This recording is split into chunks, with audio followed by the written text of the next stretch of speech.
প্রিয় মুসলমান ভাই বন্ধুগণ, ভয় পেয়ে গেলে হবে না। মাত্র 12 জন আমাদের মুসলমানদের বাচ্চা শহীদ হয়েছেন, ভয় পাইলে হবে না। আমাদের যে প্রিয় ভাই তৌফিক ভাই শহীদ হয়েছেন, তার জন্য আমরা দোয়া করি এবং এই দোয়াটাও করি, আল্লাহ বাংলাদেশের ঘরে ঘরে তৌফিকের মতো ভালো ক্যাপ্টেন এবং পাইলট তৈরি করবেন। জোরে বলেন আমিন। আজকে বাংলাদেশের জন্য একটি শোকের দিন। আজকে দুপুর 1:10 বাংলাদেশের একটি F7 নামক বিমান ক্রাশ করে দুর্ঘটনায় বাংলাদেশের রাজধানীর কাছাকাছি একটি স্কুলে ক্রাশ হওয়ার কারণে স্কুলের প্রায় 12 জন নিষ্পাপ বাচ্চা শহীদ হয়েছেন।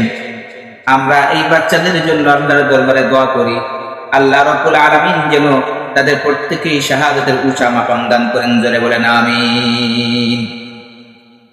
সম্মানিত উপস্থিতি, এই যে এত বিশাল একটি দুর্ঘটনা, এই দুর্ঘটনা আমাদের বাংলাদেশের প্রত্যেকটি মানুষের চক্ষু খুলে দিয়েছে এবং তৎসঙ্গে বিগত ফ্যাসিস্ট আমলের দুর্নীতির একটি মুখ উন্মোচিত হয়েছে। আওয়াজ দিয়ে বলেন ঠিক কিনা?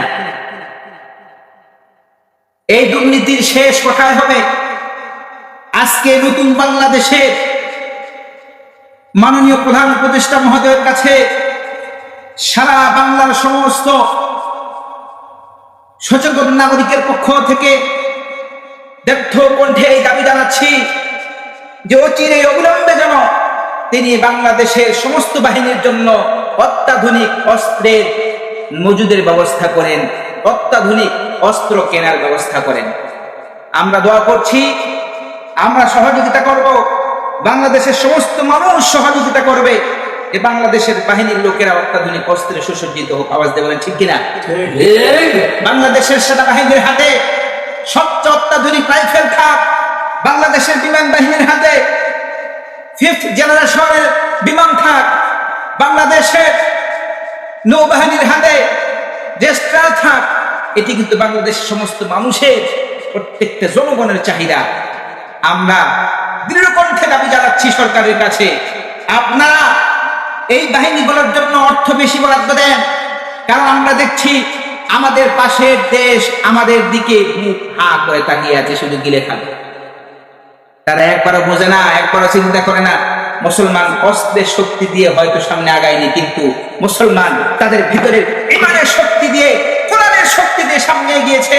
যেই মুসলমানের হৃদয়ে কোরআনের শক্তি থাকে, ইমানের শক্তি থাকে, এই মুসলমানকে কোনো কাফেরের বাচ্চা দমাইতে পারে না। আওয়াজ দিয়ে বলেন ঠিক কিনা? অতএব প্রিয় মুসলমান ভাই বন্ধুগণ, ভয় পেয়ে গেলে হবে না। মাত্র 12 জন আমাদের মুসলমানদের বাচ্চা শহীদ হয়েছেন, ভয় পাইলে হবে না।